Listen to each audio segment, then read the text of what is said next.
there are so many people around the world, young leaders who are enacting real, tangible action in their communities. And those are folks that, deserve and belong to be involved in these greater conversations. In today's episode of Podcast for Inquiry, I speak with Jasveen Brar, who is a climate educator from the prairies. Her work centers around environmental justice, intersectional environmentalism, and ensuring that youth are involved in decision making. She holds a BSc from Dalhousie University in biology and sustainability and has experience working in ocean conservation, polar policy, and education. Youth Climate Lab is a Canada based global nonprofit organization of youth mobilizing youth to create just, climate resilient futures. They equip youth with skills, financial access, and policy knowledge to take leadership in the climate movement. I speak with Jasveen today about the climate crisis that the globe is facing and how we can best make a contribution to mitigating its worst effects. We talk today about Youth Climate Lab, Jasveen's involvement with it, and their accomplishments to date, and what's coming up in the future. We also talk about the future of environmentalism and how people can make the greatest impact. I bring you my conversation with Jasveen Brar.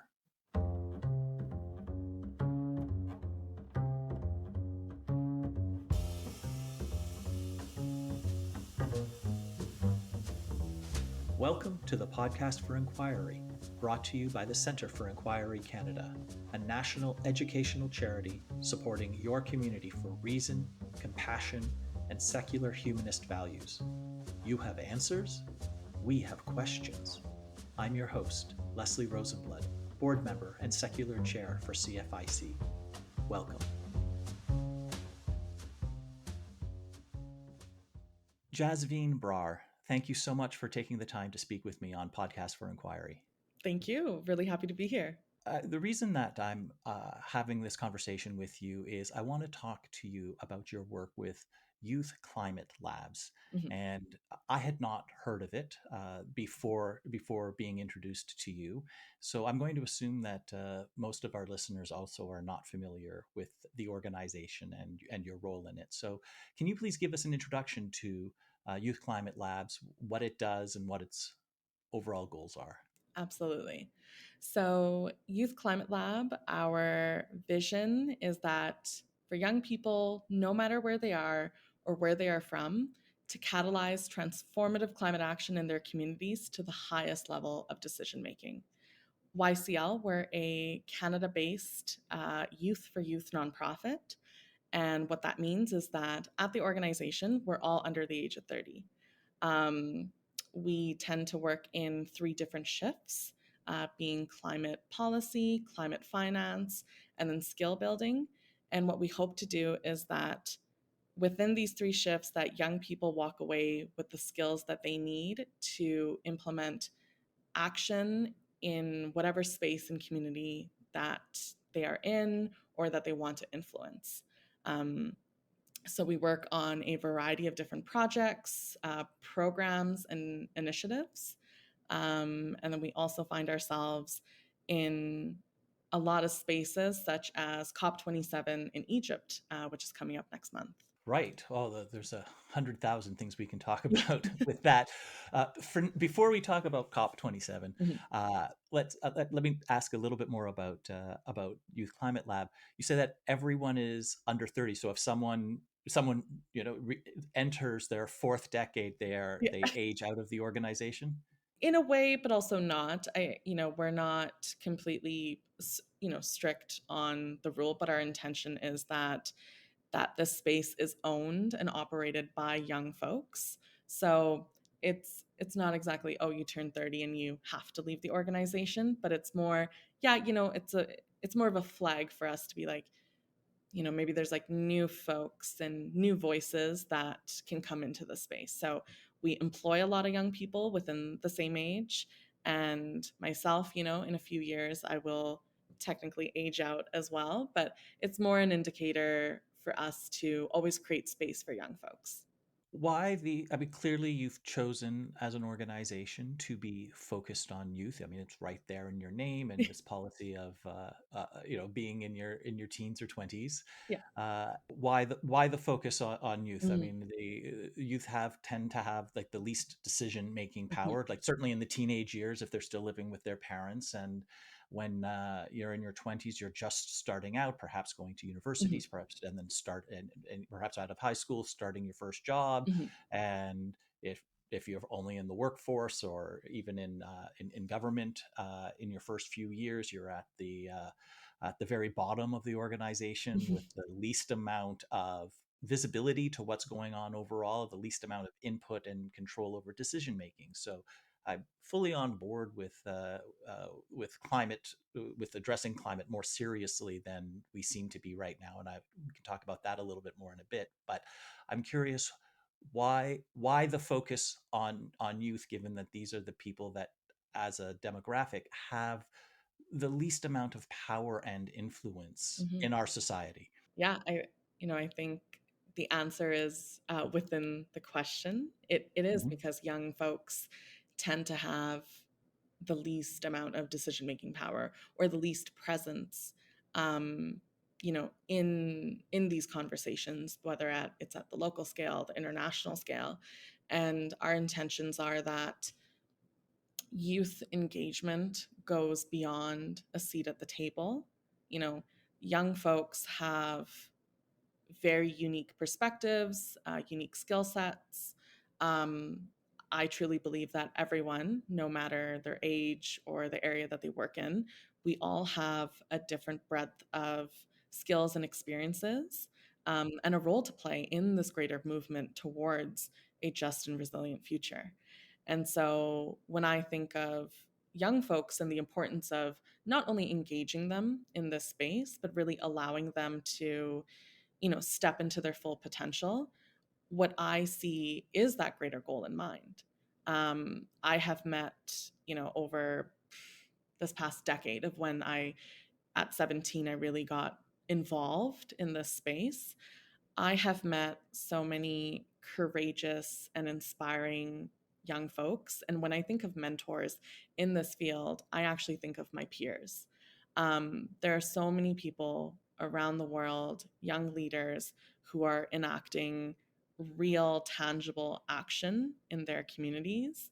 And those are folks that deserve and belong to be involved in these greater conversations, because it's not that we're the leaders of tomorrow, how it's always phrased, but genuinely, we are leaders of today.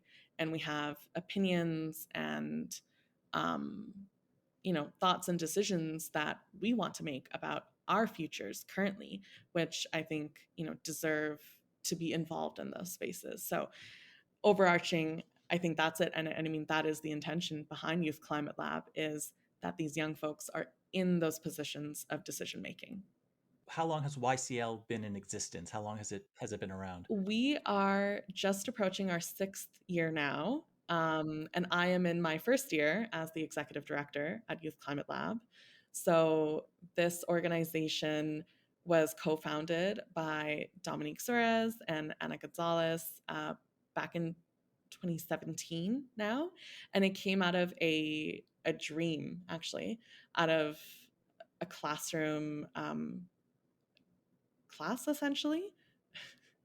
That doesn't sound right. Classroom class. Let me reword that. So, Youth Climate Lab is now approaching our sixth year. It was co founded by Dominique Suarez and Ana Gonzalez out of Waterloo University in Canada at the time. And I don't think that they, when they were dreaming about this space and this organization, I don't know if they thought that it would get to this stage, but we have now worked, in many places around the world. And we hope to just continue from there.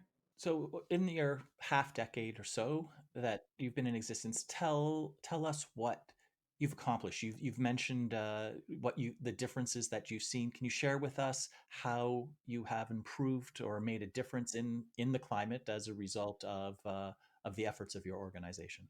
I'm actually going to pull up our impact report so I can give you some statistics as well. Sure. So, since our inception, YCL has designed and piloted over 20 projects. We've employed over 60 young folks, and we've also sparked nearly 100 new policy ideas, which are recommendations, from youth in the space of policy.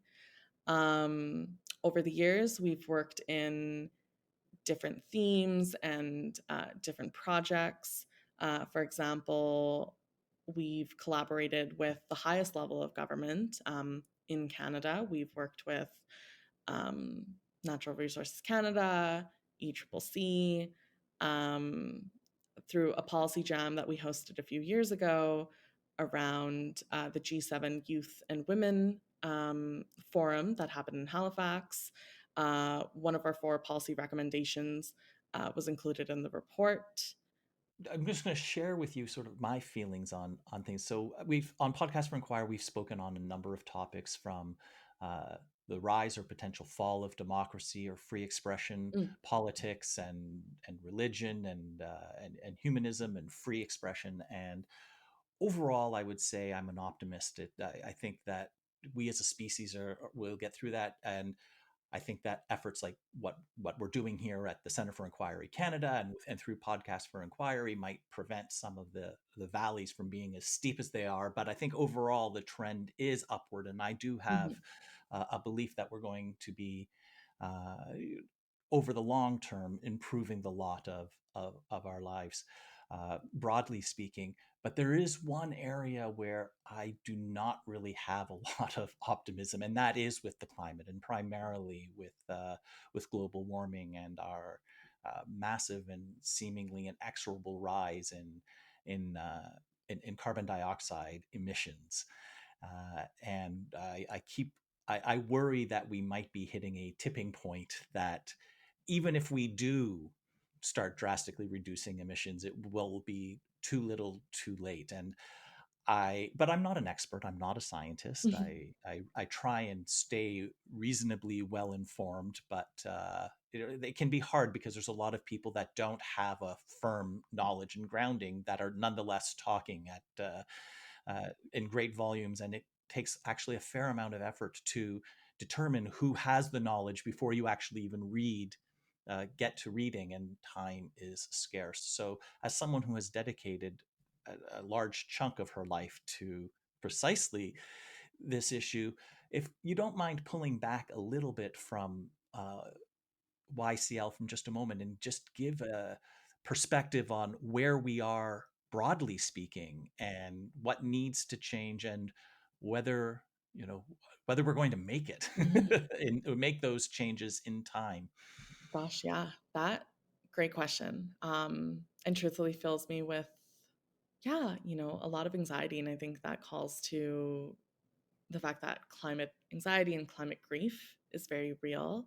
And it's one of the things that young folks around the world are, I think really dealing with directly or thinking about the most. I know Mhm. my therapist hears about it a lot. But I think what that calls to is that there are, especially when it comes to young folks, there are more and more people that are concerned about the future. And I think, of course, we are discussing the fate of the world, and that is anxiety inducing. And I think that the way that I like to approach it is like, yes, we are in a very, very tricky situation. I mean, even reflecting on the past few years, we've seen such intense um, weather and impacts of climate change. Even, within this past summer, record breaking heats and hurricanes, and just, I think what it calls to is how actually unprepared that we are for the impacts of climate change. And that's going to be a big theme at COP27 coming up next month. And so, for listeners that are unfamiliar with what the COPs are, um, it's an acronym that stands for the Conference of Parties, and it's where nations all around the world gather once a year to negotiate and discuss what we are responsible for and what each nation is agreeing to and the ownership that they are taking. And so I find um, those spaces to be reassuring in some ways, but also, tough as well. Um, but I think the way that I keep motivated in this space is that knowing that at an individual scale, there is only so much that we can do. And I think if you're able to take those changes in your day-to-day lives, that's great. I think the best way to enact change is to vote, who is representing you and your voice, not only at the local level, within your own community and municipality, but also at the federal level as well. And what do those policy changes look like across the nation, wherever you are? You talked about, again, the Conference of Parties, COP27, and the difference in scale that we're talking about here is enormous. So Youth Climate Lab is about individual, yeah, young people working, from what I understand, primarily within their communities to make changes. And this international gathering is essentially a global meeting of, I guess, is primarily politicians, not business and industry.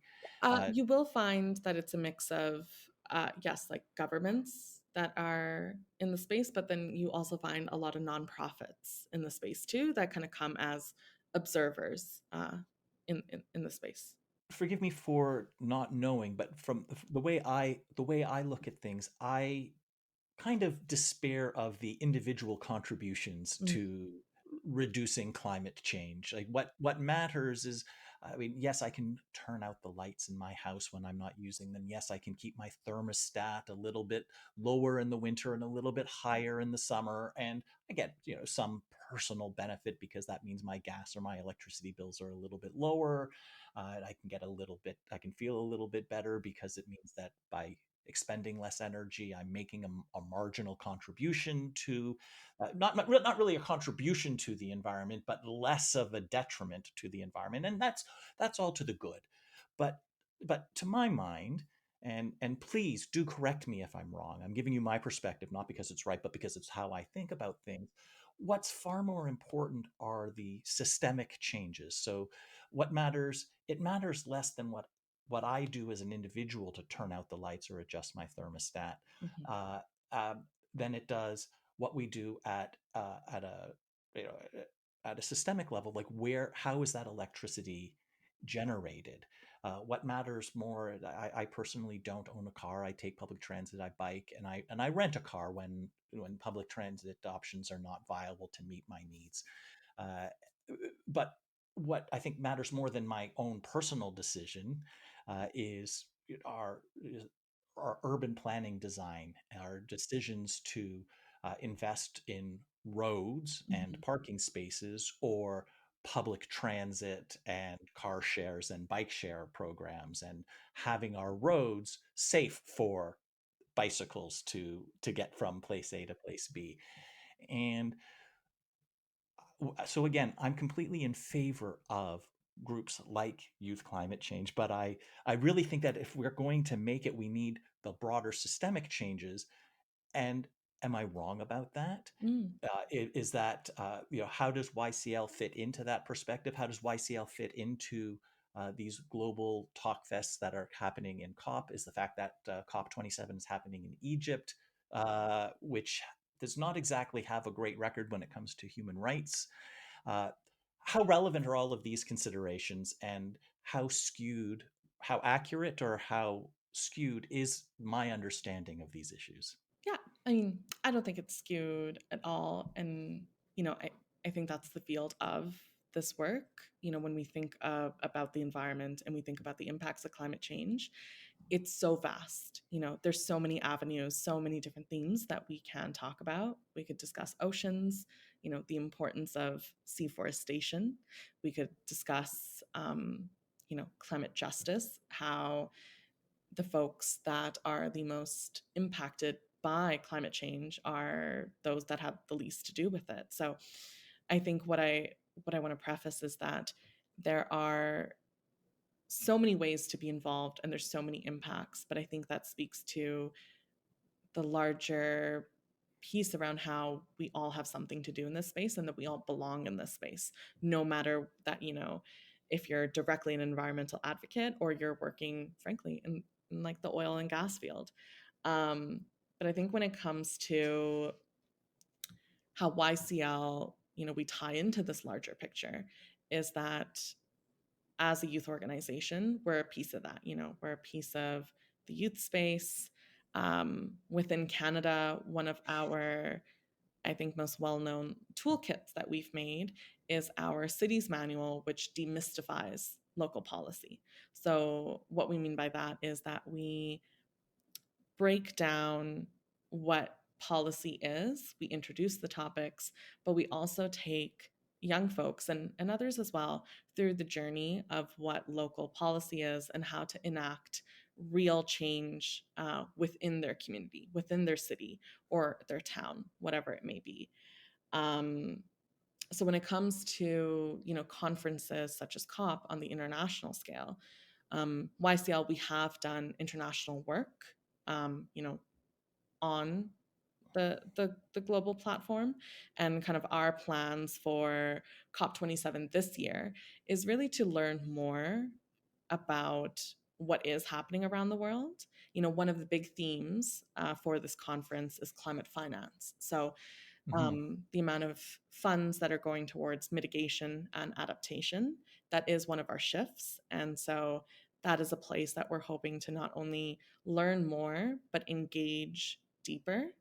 Some of our other plans while we're in the space is I'll actually be hosting a, a panel talk with ECCC. So at the Canadian Pavilion, which is another space at these larger conferences, which is a way for um, individuals just to engage deeper and learn about what's happening around the world. So I'll be hosting a talk about the importance of environmental education, specifically talking about where Canada is in position around the world and maybe what are some changes that we would like to see, and really hearing directly from youth, but also from the minister. So I'm really looking forward to that. That sounds fascinating. I'm sure you must be very excited. I would love to be even a fly in the wall at that, but to be an active participant and to have the ear of so many people uh, would be wonderful. So I imagine that most of our listeners, or at least a large segment of our listeners, uh, are not in your target age range of like teens and 20s. So I've got a two-part question. For those of them that are, and a majority of our listeners are in Canada, though we have some from other places. What can people in their teens and 20s, what would you suggest that what actions they can do through YCL or elsewhere uh, uh, if the climate is an issue that is important to them? And for those that are outside of that range, do you have advice for them? Presumably, that won't involve YCL to such a great extent. But what can people uh, who are older than that, who care about the climate, but might not know what a person can do? What would you suggest that what actions they take to improve our chances of continuing to thrive as a species uh, for the centuries and millennia to come? So starting with the first part for young folks, and I think I'll dive into where, you know, maybe a little bit about how I got into this space, which was, Absolutely, please. yeah, which truthfully, I don't think I actually planned to be here. In practice, I'm a microbiologist. That is what my degree was in. And it was purely through curiosity, I think, that I came across this field. And, I understood, or I began to understand, that it was more than, Leslie, as you said, turning off the lights and recycling. And so I'm really grateful to the professors that I had in university that allowed me to explore and navigate what this could be, because I grew up in Medicine Hat, Alberta, and I truthfully a decade ago, didn't have a lot of access to environmental education. So for me, my exploration in this space came beyond the classroom. Um, and so when I look back at the last 10 years, what I see is that, what I really invested my time in was just to better understand this field. I think education is a key piece in engaging better, not just to know what's happening, but I think also to understand, even at the local level, the impacts that you're seeing. I think for young people that are hoping to, enact change and get involved, I think turn to your peers. If you're in a classroom or if you're in a university, see what clubs are on campus, see what are the conversations that are happening, and at the local level, what are the impacts that you're seeing? And are there ways for you to get involved? If you're looking to get involved more at a national scale or an international scale, there are places and programs that exist. And I think it's the matter of exploring those options and see what you care about. But my first step, I think, in this space is always of self reflection. It's the why. Why do I want to be here? Why do I care? And Hmm. for me, what does that look like to keep being engaged in this space? And I think that's really important because that is going to be something that you'll always come back to. Um, and what'll keep you motivated as well. So, yeah, I think for the listeners out there, ask yourself first, why do you care or what is it that you want to do? Turn to your peers. A community is really important to stay engaged and motivated, and find those avenues for action. Um, I'll plug YCL, of course, as well. We just launched our toolkit this past month. So we have an online library, which just, in one place, we have some of the handbooks and pieces that we've designed and some podcasts and other resources that we've recorded over the years, which I think is a great starting point. But there are so many wonderful nonprofits and communities across Canada, such as the 4 Hours Youth Movement, and so there's many ways for young people to get involved. So I think it's just a matter of looking and seeing, where does your curiosity take you? And for those of us who might have seen 30 Yeah. more than a couple of years ago, Yes, I think, you know, the youth space, I really want to emphasize is not just for youth. I think the youth space is to try and center youth and especially diverse voices. So it's definitely not, um, an exclusive club. So I think if you're someone who wants to engage with young people, again, self reflection, ask yourself why. And then what do you have to share? Is it time? Is it access to certain spaces? Do you perhaps work in an environment where you could have a position on a board, or that you're able to actually, financially support some of this work? I think young organizations are interested in like any of the above. We're looking for genuine partnerships and genuine collaborations. um, and I think if you're really interested in supporting youth work, um, a piece of that is asking, like asking a youth organization or asking a young person, well, how can I support you best? Or what are you looking for? How can I, break down barriers for you so that you are able to show up in this space better? I'd like to ask you something that I came across a couple of years ago.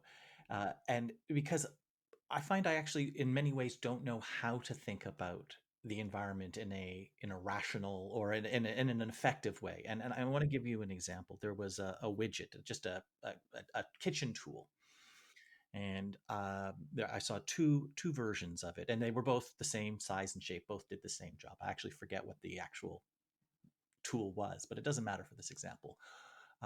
One was made of wood, and as part of the packaging, it said this is natural and sustainable because wood is a renewable resource. So, like, you should buy this and feel good about your purchase. And one was made out of plastic, and also, seemingly durable and useful. And it was advertised as being green and good for the environment because it wasn't made of wood, so no trees were cut down, and so that you can feel good and you should buy this product. And at least superficially, like, each message sounds reasonable. And I thought, well, gosh, if I mean, perhaps the best thing to do is not to buy an additional widget. Less stuff would be better overall. But I'm not. I don't think that society-wide commitment to asceticism is going to be very popular. So, assuming that we need at least some amount of stuff, Mhm. how do you think about, in an effective way, if the environment and the climate is important to you, how do you think about what to get and how to buy it and what the materials, and I'm not asking necessarily for an answer to this particular question.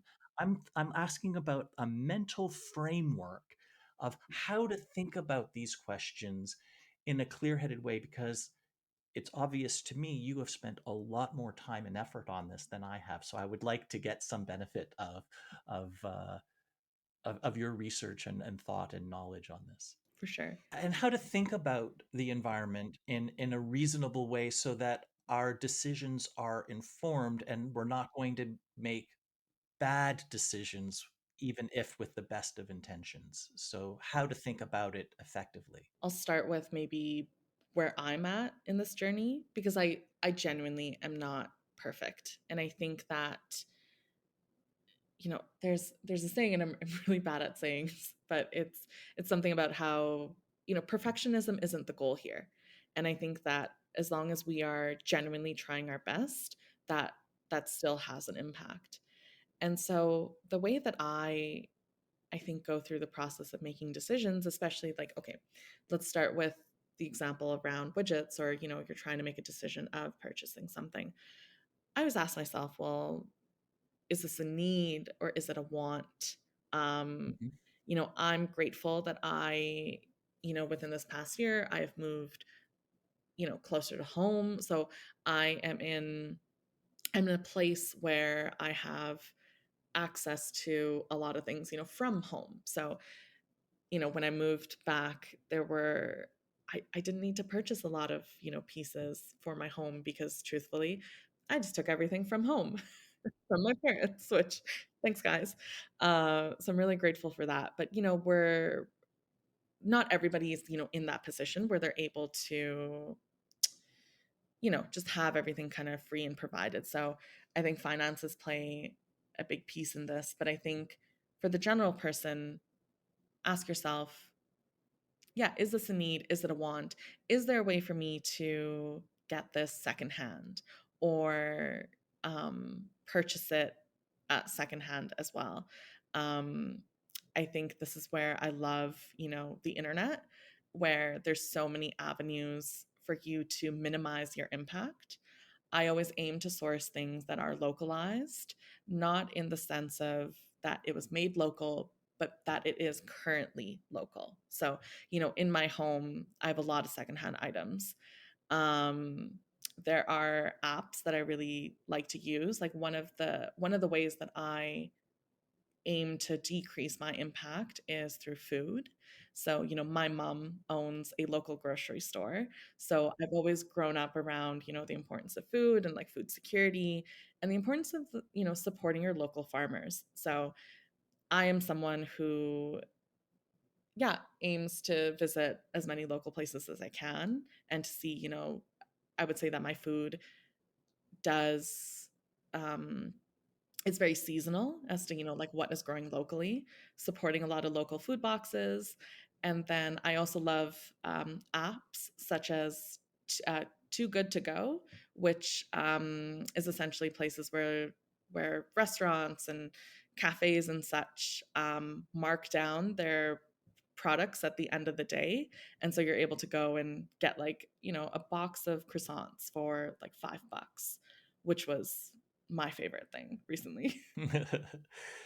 I discovered this app actually Too Good to Go just within the last month, and it's fabulous. It's You get a mystery incredible. bag Yeah, of yeah. produce or baked goods, and you bring it home and say, "Oh, I guess I'm having something with tomatoes and avocados and Exactly. onions tomorrow." Yeah. Whatever. Yeah. Okay. I feel like I could talk to you forever, but I've got two more questions. Um, you shared with me some just before we started recording some very exciting personal news, and I was Yeah. wondering if you'd like to talk about that for a moment uh, to our listeners. Sure, sure. Yes, so recently I was named a top 30 under 30 sustainability leader of Canada by the Corporate Knights. So it's a magazine local to Canada. But yeah, that is my announcement.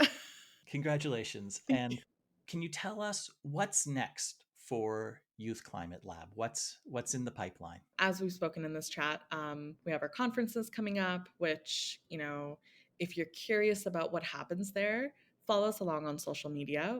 We'll be posting about what we're doing there, but also what's happening at the international scale as well. What social media tags do you Oh, have? absolutely. So you can find us on Instagram, on Facebook. Our handle is at Youth Climate Lab. So that's a great way just to, give us a quick follow and see what we're up to. We post a lot of information on there too. And there's our website as well, youthclimatelab.org.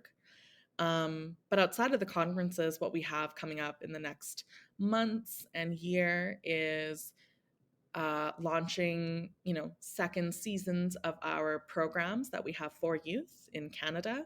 So we're hoping to launch the second portion of RAD, which is our Sustainable Development Goal program, where we offer mentorship uh, to achieve local action in communities across Canada. So for young folks, keep an eye out for that.